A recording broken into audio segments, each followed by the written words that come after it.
কোনো ব্যক্তি যদি আকাশের দিকে তাকিয়ে এই ৯টি দোয়া পাঠ করতে পারে, ইনশাআল্লাহ তাআলা আল্লাহ অবশ্যই তাকে কবুল করে নেবেন ইনশাআল্লাহ।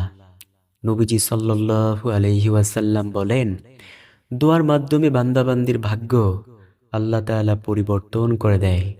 প্রিয় দর্শক, আপনি যদি আকাশের দিকে তাকিয়ে এই ৯টি দোয়া পাঠ করতে পারেন, আল্লাহ রাব্বুল আলামিন যদি কবুল করে নেয়, অবশ্যই আল্লাহ আপনাকে জান্নাত দান করবেন ইনশাআল্লাহ।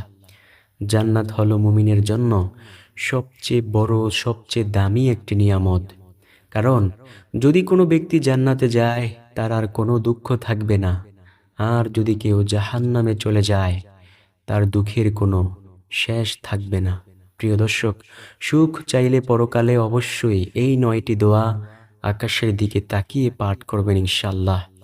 আর আসরের নামাজের পর পাঠ করবেন, কারণ ওই সময় বান্দাবান্দির দোয়া আল্লাহ তাআলা কবুল করে নেন। চলুন প্রত্যেকটি দোয়ার সাথে আপনাদেরকে পরিচয় করিয়ে দেই। ১ নম্বরে যেই দোয়ার কথা বলবো, সেই দোয়াটি হলো, নবীজি সাল্লাল্লাহু আলাইহি ওয়াসাল্লাম বলেন, তোমরা বলো, রদিতু বিল্লাহি রব্বা ওয়া বিল ইসলামি দীনা ওয়া বি মুহাম্মাদিন সাল্লাল্লাহু আলাইহি ওয়াসাল্লামা নাবিয়্যা ওয়া রাসূলা। নবীজি সাল্লাল্লাহু আলাইহি ওয়াসাল্লাম বলেন, যে ব্যক্তি এই বাক্যটা বলতে পারবে, আল্লাহ তাআলা তার জন্য জান্নাতকে অবধারিত করবেন, জাহান্নামের আগুনকে হারাম করে দিবেন। প্রিয় দর্শক, নবীজি সাল্লাল্লাহু আলাইহি ওয়াসাল্লাম এমনটাই বলেছেন।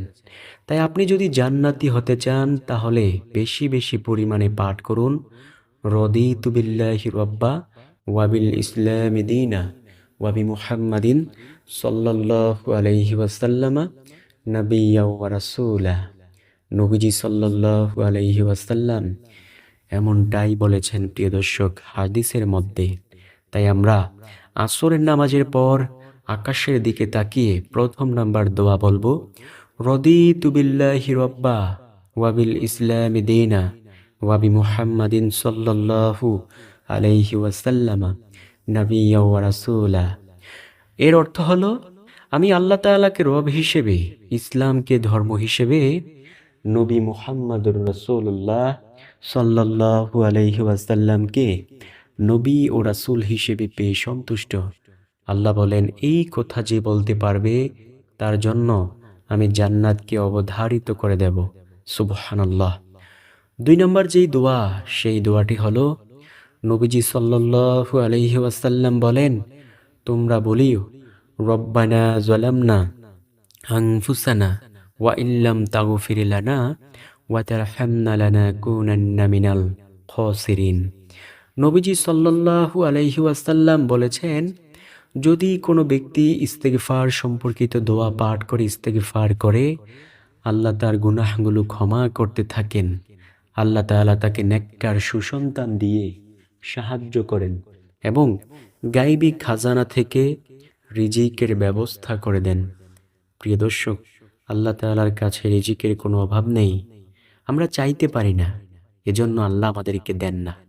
যদি সুন্দরভাবে চাইতে পারতাম, আল্লাহ অবশ্যই আমাদেরকে দান করতেন।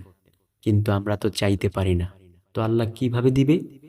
নবীজি সাল্লাল্লাহু আলাইহি ওয়াসাল্লাম বলেন, তোমরা যদি সুন্দরভাবে আকুতি মিনতি করে চাইতে পারো, আল্লাহ অবশ্যই তোমাদেরকে দিবে।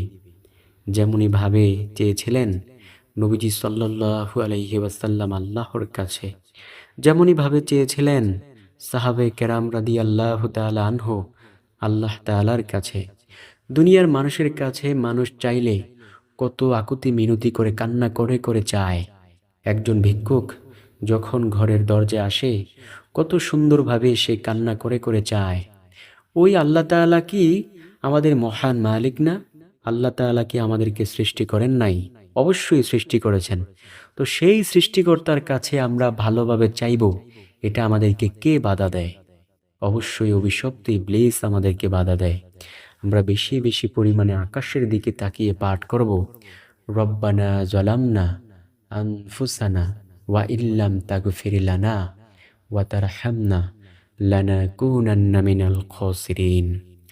নবীজি সাল্লাল্লাহু আলাইহি ওয়াসাল্লাম বলেন, যদি কোনো ব্যক্তি ইস্তেগফারের আমল করে, আল্লাহ তাকে ক্ষমা করে দেন।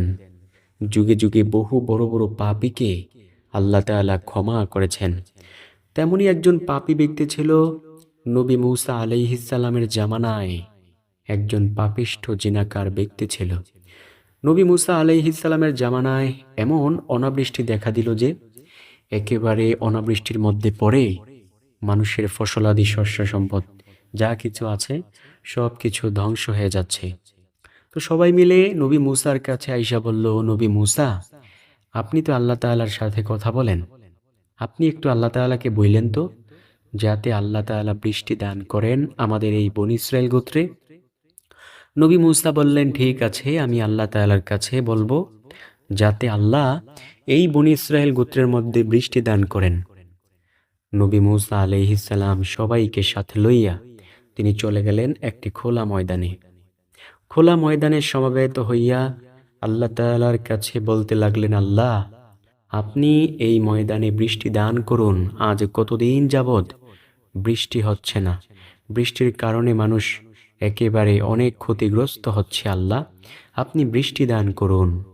তখন আল্লাহ তাআলা নবী মূসা আলাইহিস সালামকে জানাইলেন, নবী মূসা, তুমি যদি তোমার জীবদ্দশায় এখানে বৈশা দোয়া করো যে আল্লাহ আপনি বৃষ্টি দান করুন, আমি আল্লাহ কিন্তু বৃষ্টি দান করব না। কারণ তুমি যেই মজলিসের মধ্যে বসে আছো ওই মজলিসের মধ্যে একজন জিনাকার ব্যক্তি রয়েছে। ওই জিনাকার 40 বছর ধরে এই গুনাহের কাজ করে আসতেছে। সে যদি এই মজলিস থেকে না উঠে, আমি আল্লাহ কিন্তু বৃষ্টি দান করব না। নবী মূসা আলাইহিস সালামের মেজাজ ছিল অত্যন্ত গরম। নবী মূসা আলাইহিস সালাম বললেন, কে আছো এমন 40 বছরের নাফরমান জিনাকার, এই ময়দান থেকে ভেগে যাও, তোমার কারণে আল্লাহ তাআলা দোয়া কবুল করতেছে না। নবী মূসা আলাইহিস সালাম যখন এই কথা বললেন, তখন ওই জিনাকার মনে মনে ভয় পেয়ে গেল। সে এখন ভাবতে লাগলো, হায়রে, আসলেই তো আমি তো 40 বছর ধরে এমন গুনাহের কাজ করে আসছি না, আমি এখন উঠতে পারবো না। যদি উঠি সবাই চিনে ফেলবে যে আমি জিনাকার। তো আমাকে কি করতে হবে? বসে থাকতে হবে। সে চুপ করে বসে রইল, সে উঠে না। এখন নবী মূসা আলাইহিস সালাম আবার আল্লাহ তাআলাকে বললেন, আল্লাহ, সে তো এখন উঠতেছে না, এখন আমার কি করা? আল্লাহ তাআলা বলেন, নবী মূসা, তুমি আমার কাছ থেকে নাম নিয়ে তারপর তাকে উঠাও। নবী মূসা চিৎকার মেরে বলল, কে আছো জিনাকার, তুমি উঠতেছো না?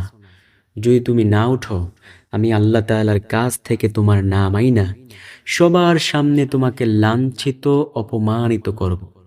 ওই জিনাকার এবার ভয় পেয়ে গেল। সে ভয় পাইয়া সে এবার বলল, না, আর আমার কিছুই করার নেই। সে এবার চোখ দুইটা নিচের দিকে ঝুঁকাইয়া সে কান্না করে করে মহান মালিকের কাছে বলতে লাগলো, আল্লাহ, দীর্ঘ 40টি বছর আমি এই গুনাহের কাজ করে আসছি, এখনো পর্যন্ত আপনি মানুষের সামনে প্রকাশ করেন নাই। আমি আপনার কাছে ওয়াদার মতো ওয়াদা করতেছি, তাওবার মতো তাওবা করতেছি, আমি জীবনেও আর এই গুনাহের কাজ করব না। আপনি আজকের জন্য নবী মূসা আলাইহিস সালামের এই মজলিস থেকে আমাকে বাঁচিয়ে দিন, আমার মান সম্মান আপনি নষ্ট করিয়েন না আল্লাহ। আমি ওয়াদা করলাম, তাওবা করলাম, এই গুনাহের কাজ আমি আর করব না। কিছুক্ষণ পর নবী মূসা আলাইহিস সালাম হঠাৎ করে তাকিয়ে দেখলো যে বনী ইসরায়েলের আকাশটা মেঘাচ্ছন্ন হয়ে গেল। প্রচুর পরিমাণে বৃষ্টি পড়া শুরু হয়ে গেল। নবী মূসা আলাইহিস সালামকে সবাই এসে বলল, ও নবী মূসা, আপনি তো বলেছিলেন যে আল্লাহ বৃষ্টি দান করবে না, কিন্তু আল্লাহ তাআলা কেন বৃষ্টি দান করলো? ওই জিনাকার তো উঠল না। আপনি কি আমাদের সাথে মিথ্যা কথা বললেন? নবী মূসা আলাইহিস সালাম আল্লাহ তাআলাকে বললেন, আল্লাহ, সবাই আমাকে বলতেছে যে আমি নাকি তাদের কাছে মিথ্যা কথা বলেছি। আল্লাহ, আপনি তো বলেছিলেন যে বৃষ্টি দান করবেন না, তো কেন বৃষ্টি দান করলেন? আল্লাহ তাআলা বলেন, ও নবী মূসা, আমি যার কারণে বলেছিলাম বৃষ্টি দান করব না, আমি তার কারণেই বৃষ্টি দিয়ে দিয়েছি। শোনো, যখন তোমরা আমি মহান মালিকের কাছে বৃষ্টির জন্য দোয়া করেছ, তখন তো আমি বলেছিলাম যে বৃষ্টি দান করব না জিনাকার না ওঠা পর্যন্ত। কিন্তু ওই জিনাকার পরক্ষণে এমনভাবে আমি মহান মালিককে রাজি খুশি করিয়েছে আমি আল্লাহ তাআলার কাছে এমনভাবে কান্নাকাটি করেছে, আমি আল্লাহ তার কান্না সহ্য করতে পারি নাই। আমি আল্লাহ তাকে ক্ষমা করে দিয়েছি। ও নবী মুসা, ক্ষমা করে তোমাদের এই মজলিসের মধ্যে আমি আল্লাহ বৃষ্টি দান করে দিলাম। সুবহানাল্লাহ, আল্লাহু আকবার। 3 নম্বর যেই দোয়ার কথা বলবো সেই দোয়াটি হলো, নবীজি সাল্লাল্লাহু আলাইহি ওয়াসাল্লাম বলেন, যদি কোনো ব্যক্তি লা হাওলা ওয়ালা কুওয়াতা ইল্লা বিল্লাহ বেশি বেশি পরিমাণে পাঠ করে, আল্লাহ তাআলা তাকে জান্নাতের গুপ্তধন দান করবেন ইনশাআল্লাহ। প্রিয় দর্শক, জান্নাতের গুপ্তধন যদি পেতে চান, বেশি বেশি পরিমাণে লা হাওলা ওয়ালা কুওয়াতা ইল্লা বিল্লাহ পাঠ করুন। জান্নাতের গুপ্তধনের সন্ধান পেয়ে যাবেন ইনশাআল্লাহ। নবীজি সাল্লাল্লাহু আলাইহি ওয়াসাল্লামের সামনে সাহাবীরা বসা।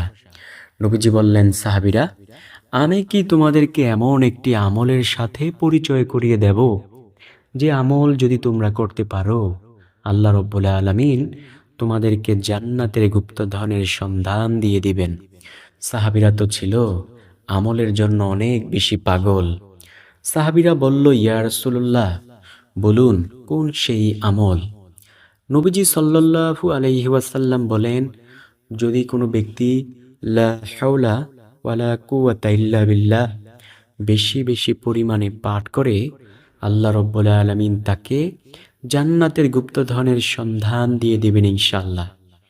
প্রিয় দর্শক, জান্নাত অনেক সুখের একটি জায়গা। দুনিয়াতে মানুষ দুঃখে থাকে, কষ্টে থাকে, আবার সুখেও থাকে, কিন্তু জান্নাতে এমন সুখের একটি জায়গা হবে, সেইখানে কোনো কষ্ট থাকবে না, শুধু থাকবে সুখ আর সুখ। 4 নম্বর যেই দোয়ার কথা বলবো সেই দোয়াটি হলো, নবীজি সাল্লাল্লাহু আলাইহি ওয়াসাল্লাম বলেন, তোমরা বলো, আল্লাহুম্মা কফিনি বিহালালিকা আন হারামিকা ওয়া আগনিনি বিফাদলিকা মান সিওয়াকা। প্রিয় দর্শক, আমি আবার বলছি, আল্লাহুম্মা কফিনি বিহালালিকা আন হারামিকা ওয়া আগনিনি বিফাদলিকা মান সিওয়াকা। এই দোয়া যদি আপনি বেশি বেশি পরিমাণে পাঠ করতে পারেন, আল্লাহ রাব্বুল আলামিন আপনাকে অনেক ধন, অনেক সম্পদ দান করবেন ইনশাআল্লাহ। প্রিয় দর্শক, দোয়ার মাধ্যমে মানুষের ভাগ্য পরিবর্তন হয়ে যায়। সবচেয়ে বেশি দামি দোয়া হলো মায়ের দোয়া, এবং আপনি যেই দোয়াগুলো পড়বেন সেগুলো অনেক কার্যকরী। তাই আমরা আল্লাহুম্মা কফিনি বিহালালিকা আন হারামিকা ওয়া আগনিনি বিফাদলিকা আম্মান সিওয়াকা পাঠ করব ইনশাআল্লাহ। 5 নম্বর দোয়ার কথা বলবো, আর সেটা হলো, নবীজি সাল্লাল্লাহু আলাইহি ওয়াসাল্লাম বলেন, যদি কোনো ব্যক্তি সকালবেলা একবার সাইয়্যিদুল ইস্তিগফার পাঠ করে, সে যদি সন্ধ্যা হওয়ার আগেই মারা যায়, তবে সে জান্নাতি হবে। আবার যদি কোনো ব্যক্তি সন্ধ্যাবেলা একবার সাইয়্যিদুল ইস্তিগফার পাঠ করে, সে যদি সকাল হওয়ার আগেই মারা যায়, তবে সেও জান্নাতি হবে। নবীজি সাল্লাল্লাহু আলাইহি ওয়াসাল্লাম বলেন, সাইয়্যিদুল ইস্তিগফার সম্পর্কে কি জানতে চাও উম্মত? তখন সাহাবায়ে কেরাম বলল, ইয়া রাসূলুল্লাহ, অবশ্যই জানতে চাই। নবীজি বললেন, জেনে নাও।